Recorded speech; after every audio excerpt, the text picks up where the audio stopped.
ایک شہزادہ اپنے استاد محترم سے سبق پڑھ رہا تھا۔ استاد محترم نے کہا کہ یہ 2 جملے یاد کر کے آنا، جھوٹ نہ بولو اور غصہ نہ کرو، یہ تمہارا آج کا سبق ہے، تم جاؤ اور کل یاد کر کے آنا۔ جب شہزادہ محترم واپس آیا تو استاد نے سبق سنانے کو کہا تو شہزادے نے کہا کہ مجھے یہ یاد نہیں ہوا۔ استاد محترم نے دوبارہ وہ جملے دہرائے کہ غصہ نہ کرو اور جھوٹ نہ بولو۔ یہ جملے دہرانے کے بعد پھر کہا کہ کل لازمی یاد کر کے آنا۔ دوسرے روز جب شہزادہ آیا تو استاد محترم نے کہا کہ شہزادے، کیا تم نے وہ سبق یاد کر لیا ہے؟ تو شہزادے کا نام میں پھر جواب تھا۔ پھر استاد محترم نے وہ جملے دہرائے، جھوٹ نہ بولو اور غصہ نہ کرو۔ یہ جملے دہرانے کے بعد کہا کہ کل ہر صورت یہ سبق یاد کر کے آنا۔ تیسرے روز جب شہزادہ آیا تو استاد محترم نے سبق سنانے کو کہا۔ تیسرے روز بھی یہی جواب تھا کہ مجھے سبق یاد نہیں ہوا۔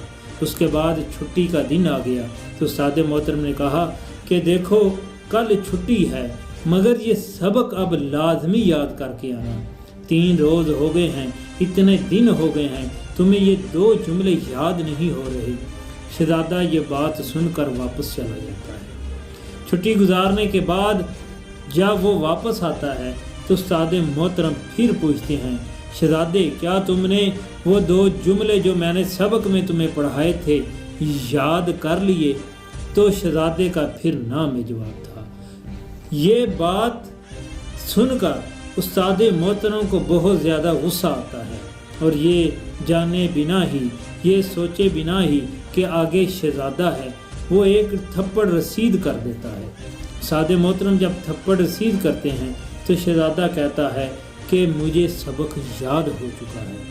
یہ بات سن کر استاد محترم بڑے حیران ہوتے ہیں کہ جب میں نے پہلے پوچھا اس وقت تو نہ میں کہا کہ مجھے سبق نہیں یاد ہوا، جیسے ہی تھپڑ پڑا تو اسے سبق یاد آ گیا، تو وجہ پوچھی تو شہزادے نے کہا کہ استاد محترم جھوٹ بولنے پر میں نے قابو پا لیا تھا مگر میں پریشان تھا کہ غصے پر اس طرح قابو پاؤں، یہ جب تک پریکٹیکل نہ ہوتا تو مجھے سمجھ نہیں آنی تھی۔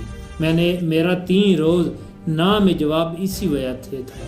آج جب آپ نے تھپڑ مجھے رسید کیا، یہ میری زندگی کا پہلا تھپڑ تھا کہ کسی نے مجھے مارا ہو۔